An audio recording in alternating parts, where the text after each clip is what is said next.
They say that in the forgotten corners of the world, desperation has a smell.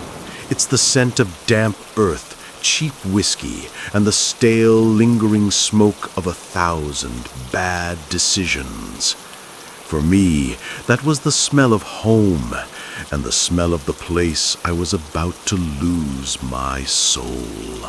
The afternoon bleeds into a grim twilight in this forgotten hollow, a place the rest of the world decided wasn't worth remembering. A heavy ceiling of slate-gray clouds presses down, and the wind whispers through the dying leaves with a mournful, weary sigh. The air bites with a damp chill that seeps right through your clothes and settles deep in your bones. On the narrow dirt path, a few figures trudge home from whatever meager work they could find, iron shovels or rusty tools slung over their shoulders. They walk with a grim purpose, heads down. When they pass each other, it's with a clipped, barely perceptible nod, a silent acknowledgement of shared misery. There's no idle chatter, no time wasted on pleasantries. The singular driving impulse is to get home, to shut the door on the world and the deepening gloom. The only sounds are the squelch of mud under worn-out boots and the low, indistinct murmur of a few men talking in hushed, serious tones. An oppressive silence blankets everything, breeding a profound, soul-crushing boredom. Even the children don't play. They sit quietly in the corners of their homes, their faces pale and listless, never venturing out into the suffocating air. From the old to the young, a shared veil of wearied resignation hangs over every face. The few figures still on the path quickly disappear into their ramshackle houses, swallowed by the shadows within. And just like that, the road is empty, utterly devoid of human life. A stray dog, skinny and nervous, ventures out for a moment, pants a few steamy breaths into the cold air, and then retreats back into the darkness. The silence that follows is no longer just quiet. It's suffocating, a heavy weight that presses in from all sides. But deep in this God-forsaken hollow, there is one place where the silence is violently rejected. Here, the quiet is replaced by a cacophony so jarring it assaults the ears. The boisterous shouts of men, the sharp slap of cards, the venomous fists of arguments. It all blends into a deafening roar. Anyone stumbling upon this place by accident would instinctively clamp their hands over their ears, desperate to block out the raw, ugly noise. These aren't houses. They're shanties, little more than sheds with tin roofs, huddled together like rotting teeth. And each one is packed to the gills with people, bodies squeezed and pressed against one another in the humid, smoky air. Just looking at the scene is enough to make you feel short of breath. Yet the crowd, a mix of men and a few hard-faced women, sits motionless, their eyes glued to the worn-out playing cards scattered across a mat on the floor.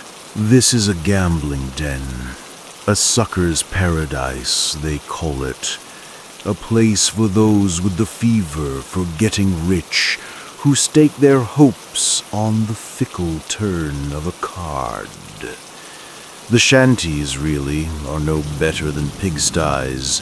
The only difference is that the creatures wallowing in the filth here are men. The men are shirtless, their bodies gaunt and skeletal, faces hollowed out by sleepless nights and bad nutrition. You can count their ribs through their sallow skin. Cigarettes dangle perpetually from their lips.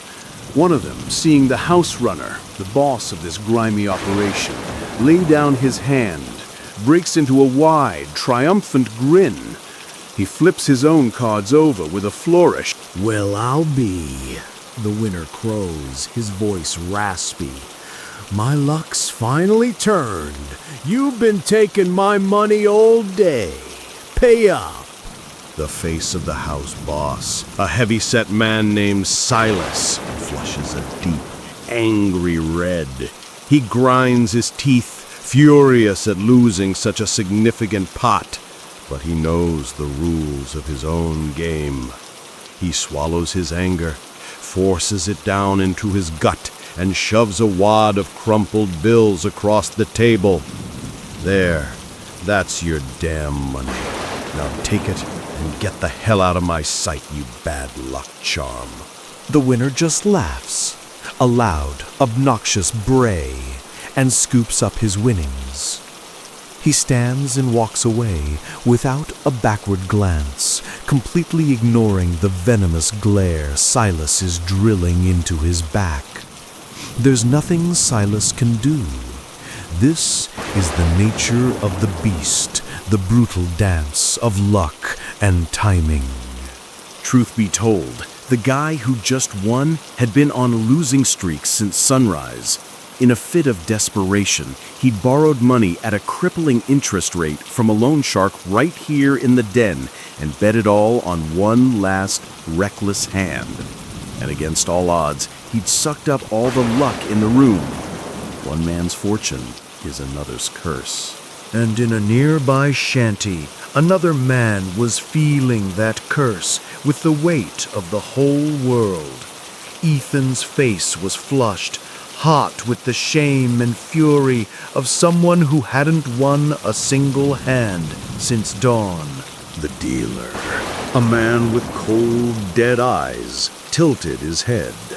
So, Ethan, you in or out? Don't hold up the game. Ethan's face burned. He'd already borrowed more money than he could ever hope to repay, yet victory remained infuriatingly out of reach. He couldn't understand his rotten luck today. But stopping now wasn't an option. Stopping meant facing the consequences, facing the men he owed money to. He knew what they would do to him the moment he stepped outside this den without their cash.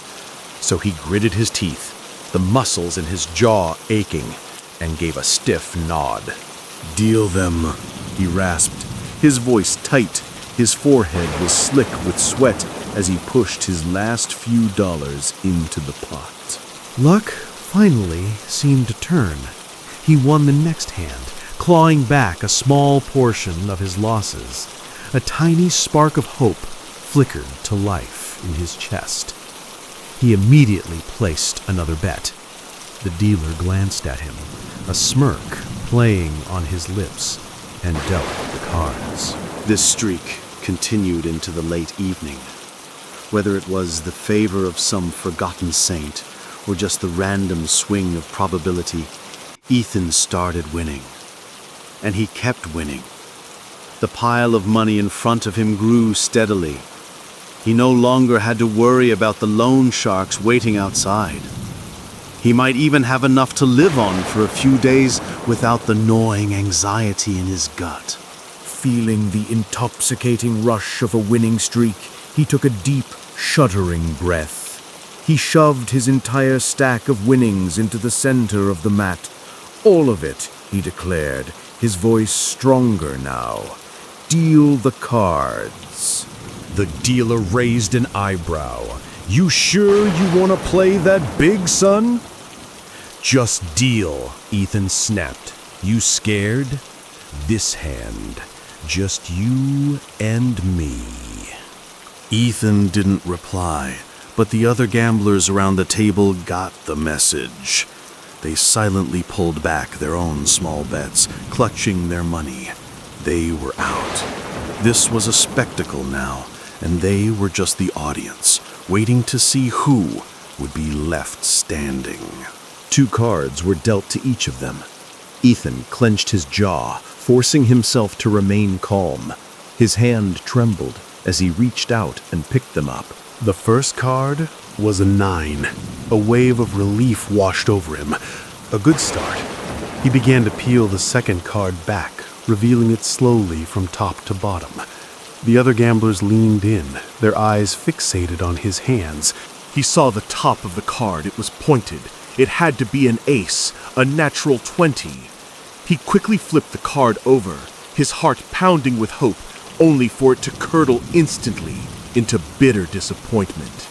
It was only a 4. 13 points. A terrible hand. Grinding his teeth, he knew he had to draw another card. He drew an ace of spades. He could have screamed. Still not enough points. His anxiety returned full force. With a hand that was now shaking violently, he drew another card. Cruel, mocking fate. It was a 7. He was bust. Over the limit, the game was lost. Though his hand was worthless, Ethan fought to control his expression. He forced a smile, trying to look as if he'd just been pulled back from the brink of disaster. The dealer, Silas, looked uncertain. The bet was huge. He drew another card for himself, then another. He had 4 cards now, but was still sitting on a weak 17. He could only draw one more. If that card was higher than a 4, he'd lose. Ethan's bluff held. His face was a mask of calm indifference. Silas hesitated, chewing his lip, then drew one final card. The tension was suffocating. To heighten the drama, Silas slowly turned over the cards in front of Ethan's spot, one by one, for everyone to see, revealing that the hand was bust. Then he turned to his own hand.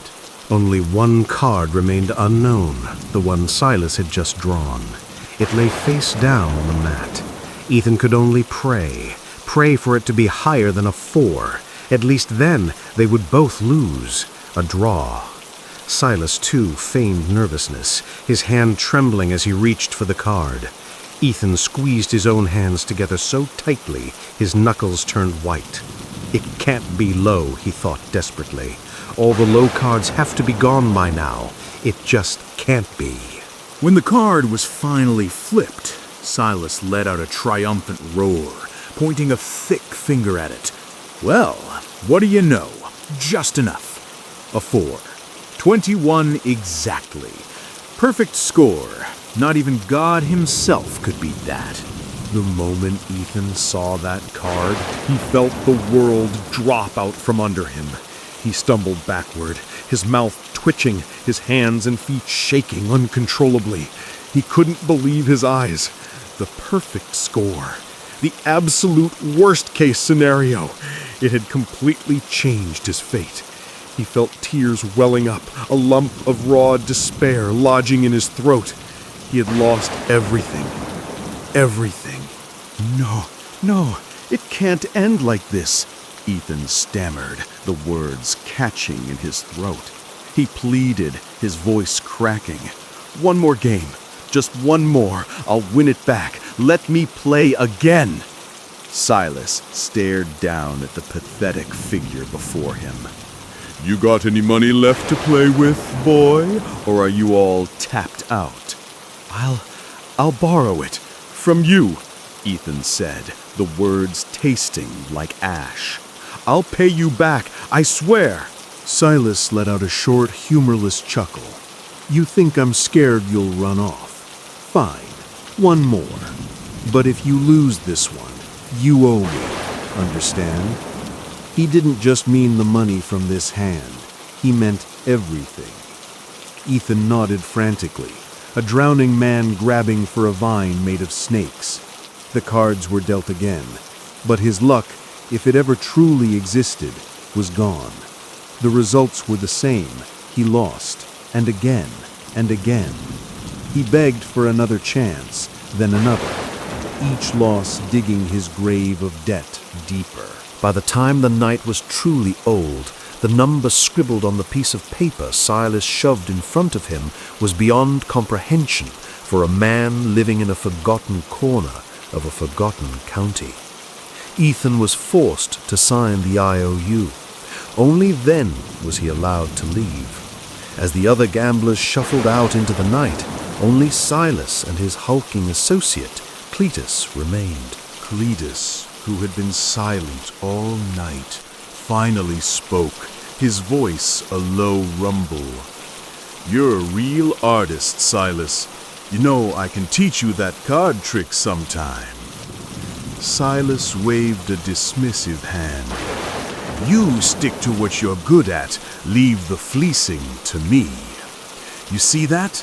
We let him win just enough to think he was on top of the world, the fool." Cletus grunted, scratching his thick neck. "Why'd you let it drag on so long? We took all the cash he brought with him in the first hour. Barely got anything extra out of him tonight, except for wearing ourselves out." "You're thinking too small, Cletus," Silas sneered, his voice dropping low. "It's psychology. Didn't you hear he's still got that little plot of land his folks left him? Hasn't sold it yet. You give a man hope, you let him taste a win, and then you crush him completely. Trust me, by tomorrow he'll be so desperate to get even, he'll sell that land in a heartbeat and bring the cash right back to us." Silas looked out in the direction Ethan had stumbled off. "You gotta use your brain. Whether they're winning or losing, there are two things that keep a gambling man chained to the table: the thrill of the win and the desperation of the loss. Either way, we're the ones who profit." Cletus nodded slowly. "And the debt?" "The debt's just the hook," Silas said with a sly grin. "The poor bastard's got nothing. He can't pay that. But you still gotta keep the paper safe. It's leverage. Now he has a reason to get his hands on some real money." Cletus finally understood. That piece of land was the real prize. It was never about the few crumpled dollars in Ethan's pocket. Meanwhile, Ethan shambled through the night. He was a hollowed-out shell, his clothes filthy and reeking of sweat and smoke. His eyes were vacant, staring into nothing. The gnawing emptiness in his soul was matched only by the gnawing hunger in his stomach, which was now cramping in protest. He hadn't eaten a single thing all day, too consumed by the fever of the game. He just had to get home, find some scrap of food, and collapse. But as he finally dragged himself toward his own front door, he saw it was already wide open. And standing there, framed in the doorway like specters of judgment, were several shadows, men holding heavy wooden bats. One of them saw Ethan approach, and a cruel grin spread across his unseen face. "Well, look what the cat dragged in. Evening, Ethan. Hope you brought something for us." Ethan didn't need to answer. He spun around and fled. It didn't matter if he had money or not. He knew a beating was coming regardless.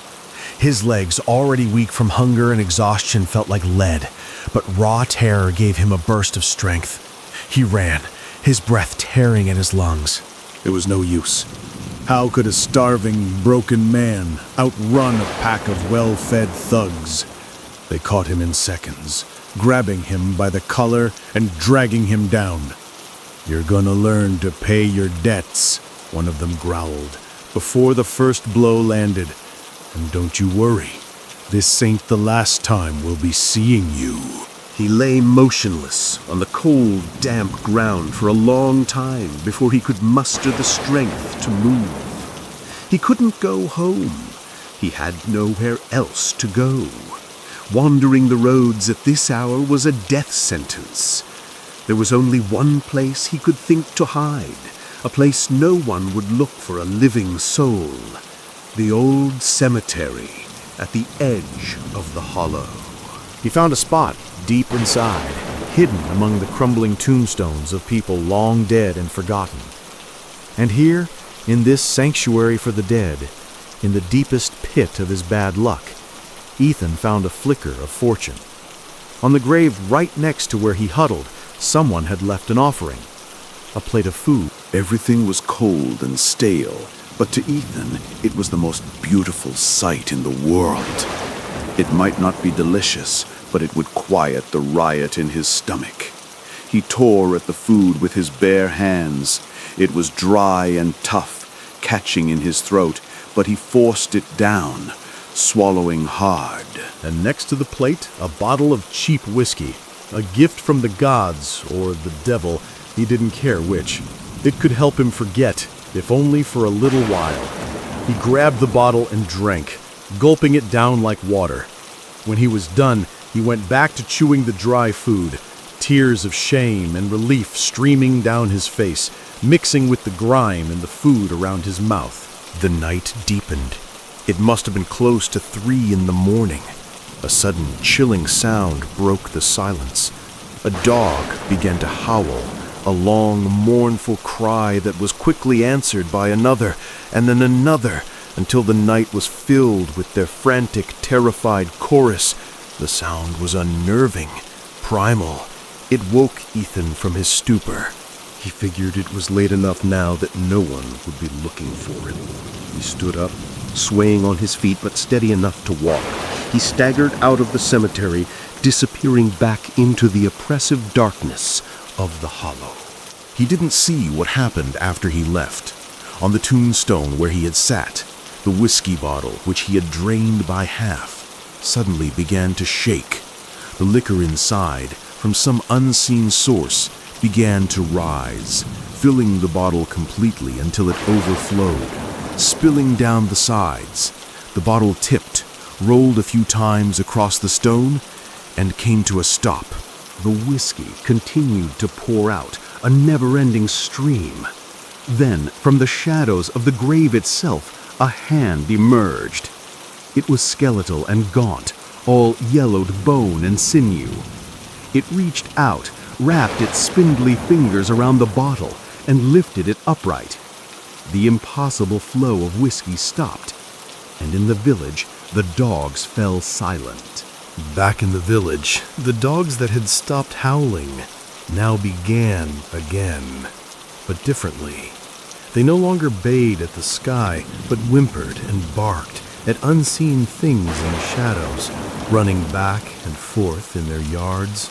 One old man, fed up with the noise, threw his door open and yelled into the night, "Worthless mutts, what in God's name are you barking at? It's the middle of the night, shut your traps!" The dogs didn't listen. One of them, his own, yelped and ran to hide behind a stack of firewood, shivering uncontrollably. A sudden, cold dread washed over the old man. He remembered the old tales, how dogs could see spirits in the dark.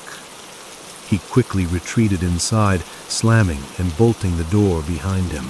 It was nearly 4 in the morning when Ethan finally stumbled back to his own dilapidated house. Seeing no one there, he slipped inside and bolted the door. The gnawing hunger had subsided, replaced by a dull, throbbing ache that radiated from every part of his body. He fumbled in a drawer for a small bottle of liniment, hissing in pain as his fingers probed the tender bruises on his ribs and back. Some spots were so sensitive they brought tears to his eyes. After rubbing the oil into his skin, a bone-deep exhaustion finally took over. He staggered to his bed, intending to sleep until the world ended. But just as he was drifting off, a strange light filled the room. At first, he thought it was the dawn, but when he pried his eyes open, he saw that the world outside his window was still shrouded in impenetrable darkness. The light was coming from inside the house. It was a flickering, familiar yellow glow. The kerosene lamp on his table was lit. He stared, his mouth agape, revealing his yellowed teeth. His eyes were wide with shock. He tried to remember. Did he light the lamp when he came in? No. He was sure he hadn't. He hadn't touched it. Swallowing hard, he swung his aching body out of bed. The pain is making me loopy, he thought. He shuffled over to the table and blew out the flame with a sharp puff of air. He turned to go back to bed, but before he took a single step, the light flared to life again, illuminating his back and casting his shadow onto the far wall. Ethan froze solid, His feet felt nailed to the floor. His eyes darted upwards, not daring to turn around. He could see the light source behind him, and he could see his own shadow, stretched long and distorted on the wooden planks of the wall. But who had just lit the lamp? A cold terror, sharper and more profound than any beating, seized him. He slowly, hesitantly looked back at the wall. His own shadow was there, yes, but it wasn't alone. Another shadow was right beside it. It had the shape of a man, but it was unnaturally tall and thin, with angles that felt wrong, predatory. Ethan's heart hammered against his ribs. He thought it must be the loan sharks, that one of them had hidden in the house. Adrenaline and fear surged through him. "Who's in here?" he roared, spinning around, the sound a mixture of terror and fury. "Get out of my house before I kill you!" But the room was empty.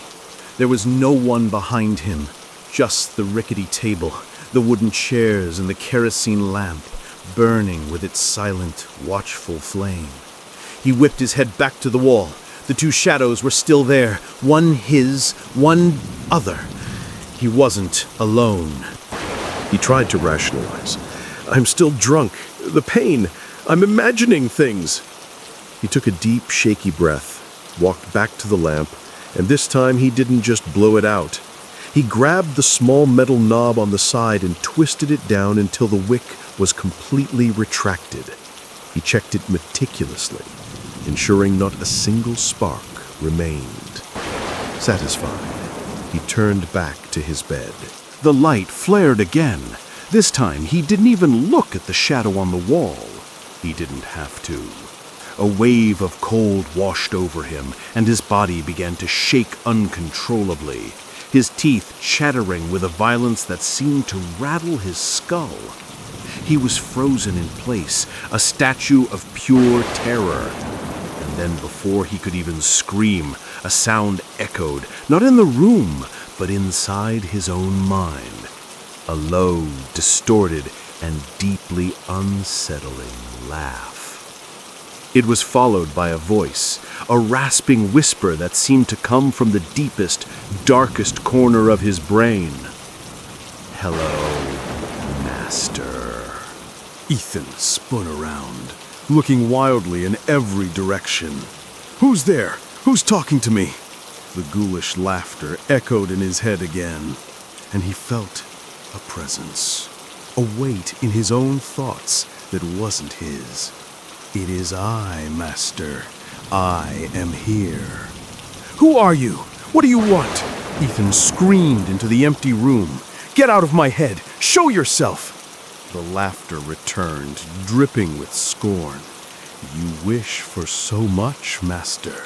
You wish for money, an end to your suffering. I can give you all of it. Anything you desire." "What are you? Some kind of demon?" "I am your servant. I will grant you every wish.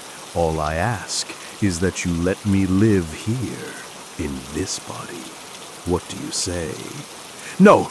Get out! Get out! Get out of my house! Out of my head!" Ethan clutched his temples, shaking his head violently. "Kill me!" The voice sneered. "You cannot. But you are a man of ultimatums, so here is mine. Agree to my terms, or else." "Or else what?" There was no answer, no laughter. Instead, his mind plunged into a dizzying vortex. The world around him dissolved. When his vision cleared, he was standing in a nightmare. He was still in his house, but it was filling with a thick, dark, coppery-smelling liquid.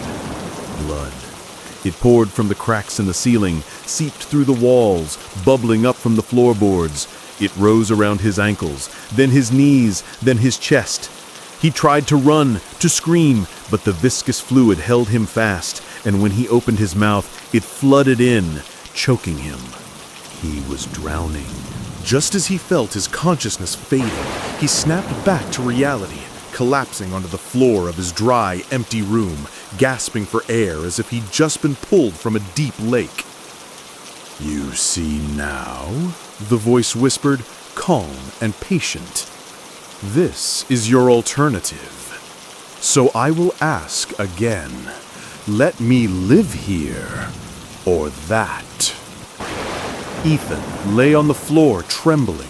He was trapped, utterly and completely. A life of debt, beatings, and starvation, or this terrifying, unholy bargain. He pushed himself to his knees. Is that all you want? Just to live? In my body? That is all. I will give you everything. I only wish to experience this world again through you. Nothing more. Ethan squeezed his eyes shut. The image of drowning in blood warred with the memory of the bats, the sneer on Silas's face, the gnawing hunger. He clenched his fists, his knuckles white. The choice was no choice at all.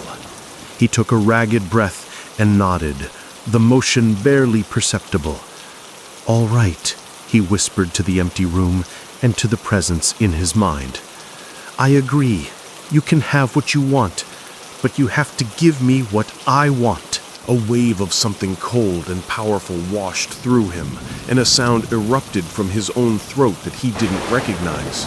A wild, unhinged, triumphant laugh. It echoed through the thin walls of his shack and out into the pre-dawn quiet, a sound of pure madness.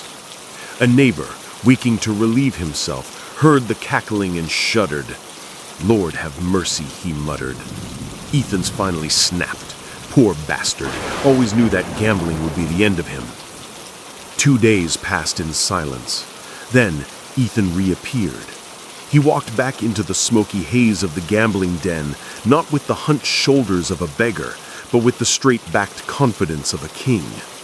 In his hand, he carried a thick, heavy roll of cash. Silas, seeing the money, gave a greasy, predatory smile. He had been right. The fool had sold his land. "Come to pay your debt, friend?" Silas purred. "No." Ethan's voice was flat and cold. "I came to play." He sat down, and the game began anew. At first, Ethan played with a strange caution, letting small pots go, his expression unreadable. But as the stakes grew, a chilling pattern emerged. He would win hands he had no business winning. In the final, decisive hand, with a mountain of cash in the pot, Ethan was dealt a seemingly worthless set of cards. Silas was radiating confidence, his own hand strong. "It's over, master," a voice in Ethan's mind seemed to suggest. But the other voice, the cold one, whispered back, "No. Watch." Ethan laid his cards down. The air crackled with tension. When Silas revealed them, a collective gasp went through the room. The worthless cards had somehow transformed into a perfect, unbeatable sequence. It was a hand that defied probability, a miracle of the devil's own making. Silas stared, his face turning from red to a deathly white. He had lost everything. "No! Play again!" Silas roared, lunging forward, but Cletus grabbed his arm. "It's over, Silas! We're broke! We're done!" he hissed.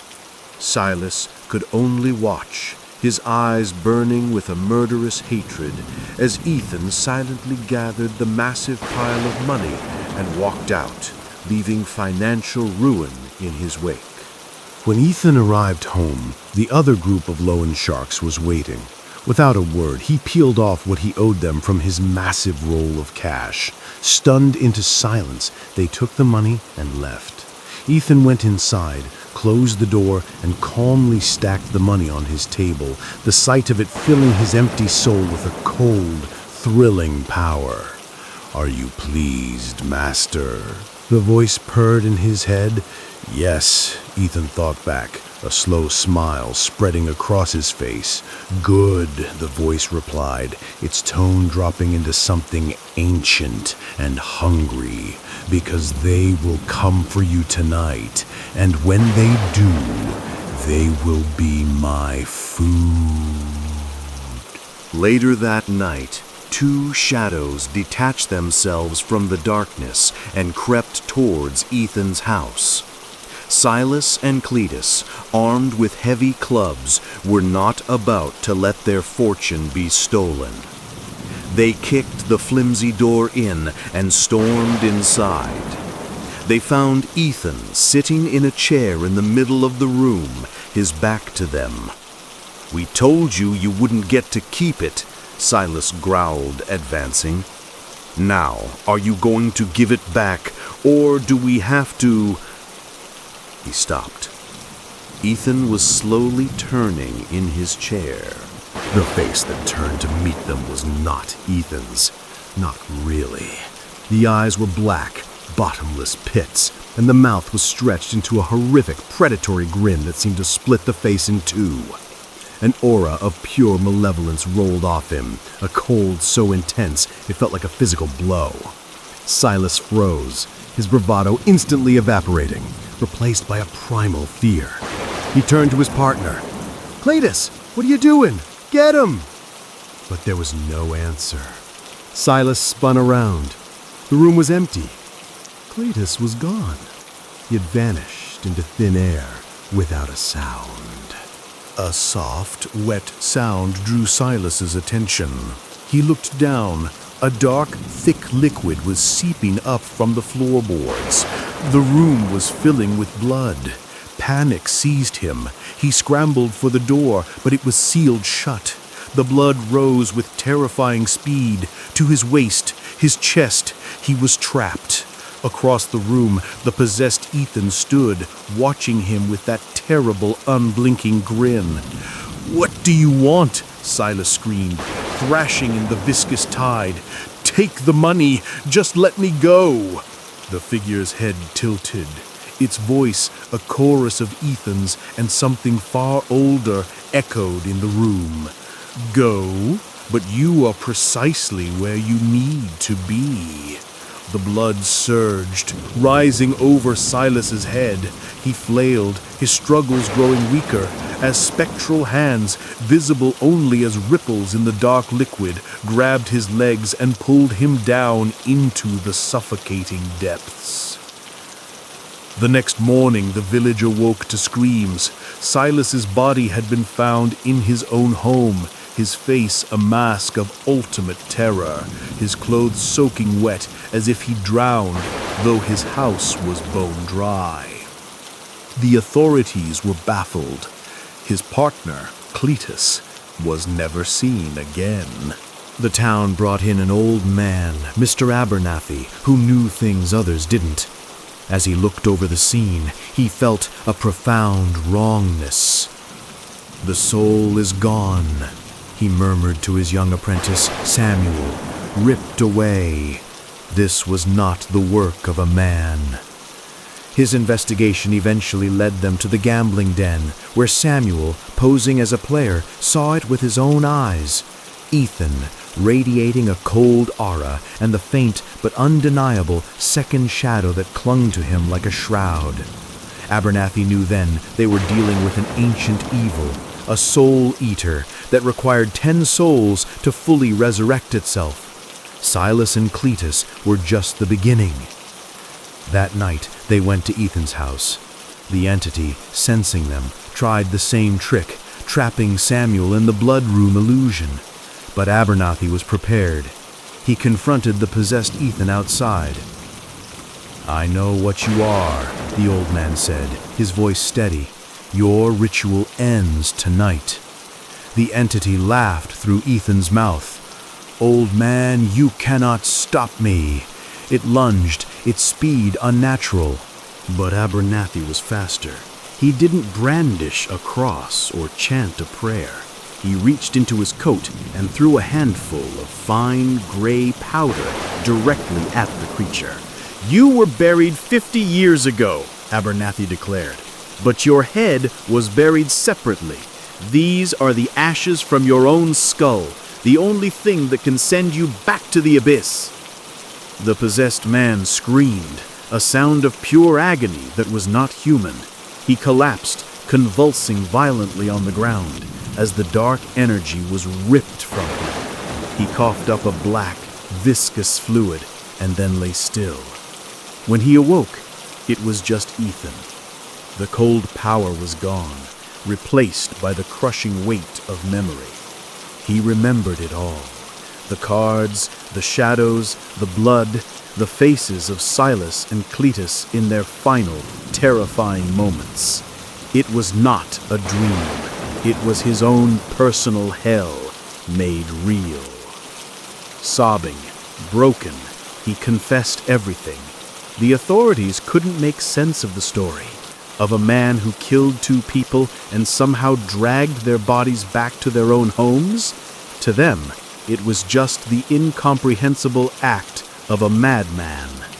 But Ethan knew the truth. He had made a deal to escape his debts, only to incur one so massive that not even an eternity in prison could ever hope to repay it.